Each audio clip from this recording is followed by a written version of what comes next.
Brandon from ironbrandon.com. Coming to you, today is day 23 before Ironman Louisville 2010. Please click on over to ironbrandon.com. Check out the past videos and check out all the podcast episodes and everything else that's on the site. If you'd like to get in touch with me, just click the contact me link up at the top of the page or email me directly at info@ironbrandon.com. Hope everyone's doing well out there. All of you guys that are getting ready for this race yourselves, Ironman Louisville 2010, or getting ready for other races, or have just finished their races, Ironman Lake Placid, for instance, which was very recently. So, to all those of you that are watching this, thanks so much for watching. I really appreciate it. Like I said, this is day 23, and if you've been following along any of the videos, you know that I've been fighting some leg issues, and today the legs felt good.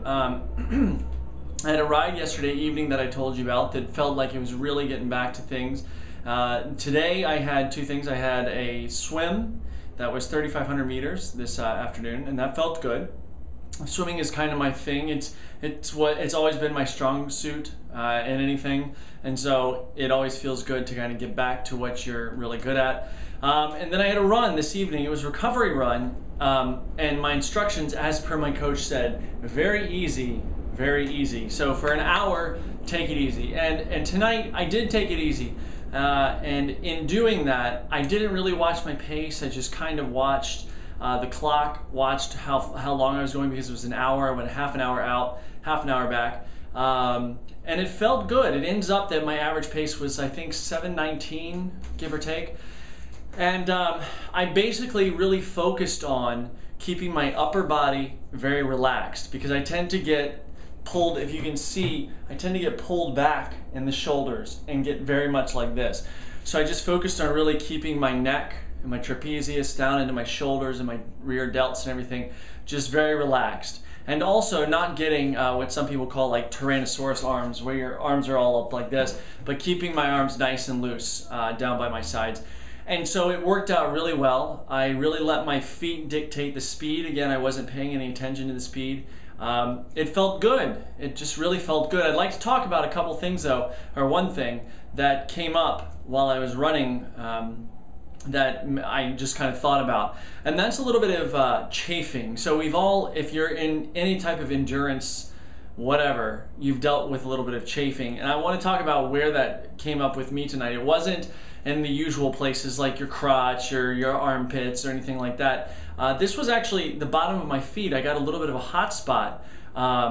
And usually on runs longer than an hour, I'll take and I'll put some sort of anti-chafing cream or gel or stick or whatever on that area to kind of combat that. The three things that I use mainly are either Body Glide, Lanacane, which is this gel that's really actually pretty good, and then, you know, Body Glide's the old standby, but my favorite out of all of those three things when it comes to running and most other things is the anti-friction gel by Mission Skincare. I think you can go to missionskincare.com.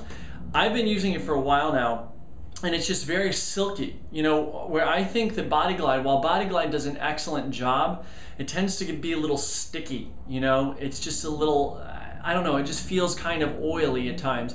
And the Mission Skincare line, it just really feels very, very silky wherever you put it. And I do put it everywhere. I put it in my armpits, my crotch, wherever I need to, pardon the details.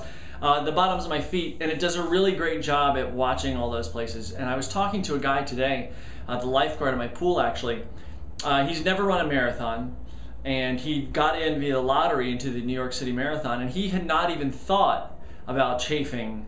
And I said, look man, you got to be sure that you're on top of this stuff. And I said, one of the biggest things is your nipples. You know, countless races, I mean 10Ks, you'll see guys, 5Ks, you'll see people coming in with bloody nipples, and there's no reason for that. I prefer to wear a compression top, a very tight top, so nothing is really moving around.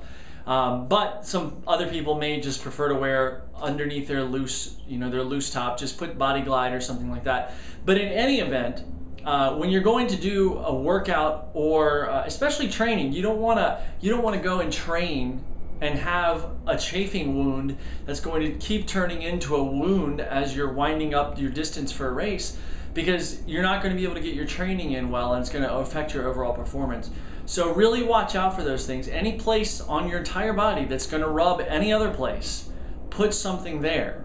I mean, when you're getting your wetsuit on, all of you people that are wetsuit virgins, put Body Glide or some sort of anti-chafing all around your neck, okay, where your wetsuit hits up here, and then put it around your ankles. And the reason you put it around your ankles is so that when it comes time to take it off, it slides off a lot easier.